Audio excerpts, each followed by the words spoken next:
To sin by silence when we should protest makes cowards out of men. The human race has climbed on protest. Had no voice been raised against injustice, ignorance, and lust, the Inquisition would yet serve the law, and guillotines decide our least disputes. The few who dare must speak and speak again to right the wrongs of many. Speech, thank God, no vested power in this great day and land can gag or throttle. Press and voice may cry loud disapproval of existing ills, may criticize oppression and condemn the lawlessness of wealth-producing laws that let children and child-bearers toil to purchase ease for idle millionaires. Therefore do I protest against the boast of independence of this mighty land. Call no chain strong that holds one rusted link. Call no land free that holds one fettered slave. Until the manacled slim wrists of babes are loosened to toss in childish sport and glee, until the mother bears no burden save the precious one beneath her heart, until God's soil is rescued from the clutch of greed and given back to labor, let no man call this the land of freedom. That was the poem Protest by Ella Wheeler Wilcox. It was written a century ago this year, but the truth of the poem is one that has not changed since.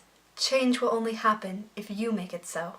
My entire life I've been interested in activism and social justice, but for a long time I was only participating in passive protests, things like writing letters to political representatives. Letter campaigns or petitions are certainly not useless for encouraging change, but generally it's only mass movements, big, powerful movements that really get people's attention.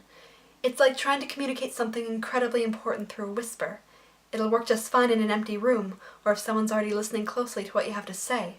But if you really want to get the point across, you have to shout it. My first experience with active protesting was when I was about 7 years old and trying to keep my favorite tree in the park near my house from being cut down.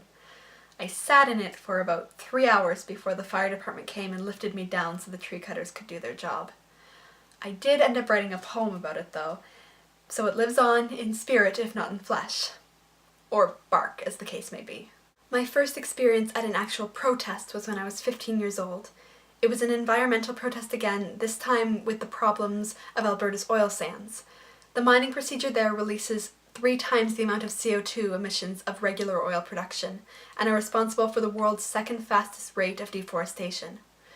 They also cause terrible damage to surrounding ecosystems and to the health of local communities, many of which are First Nations communities. I realized that the park where the rally was taking place was close enough to where I lived that I could realistically pretend I was going to school, but go downtown instead and still be back in time that my parents wouldn't become suspicious or worried. So I skipped school and went to my very first protest. The experience was amazing. I was one of the youngest people there, but everyone was so kind to me. And it was amazing to see that so many people cared about the issue and realized that their voices mattered, and that they may not personally have the power to change anything, they could fight to bring the issue to the attention of the people that could. The demonstration stayed peaceful, but the sheer amount of people there was enough to attract the attention of a local news station. On one hand, it was a great turn of events because it helped bring the issue to the attention of a wider audience. On the other hand, my parents got quite a bit of a shock when they turned on the news that night, and I got grounded. Learning how to communicate this better with my parents was a mutual process though, because my parents and I had to figure out a way to balance my desire to fight for what I believed in with their fear of me getting hurt or arrested at a protest. I ended up channeling my energy into volunteering with local activist organizations instead. A few years later, I met Angela online, and through her the rest of Les Amis de l'ABC. Les Amis, under Angela's fierce but thoughtful leadership, offers a more structured kind of protest than my younger self was used to. It is also more centered around education, another passion of mine. We push to inform our viewers about the state of the world and, more pressing, how they can help.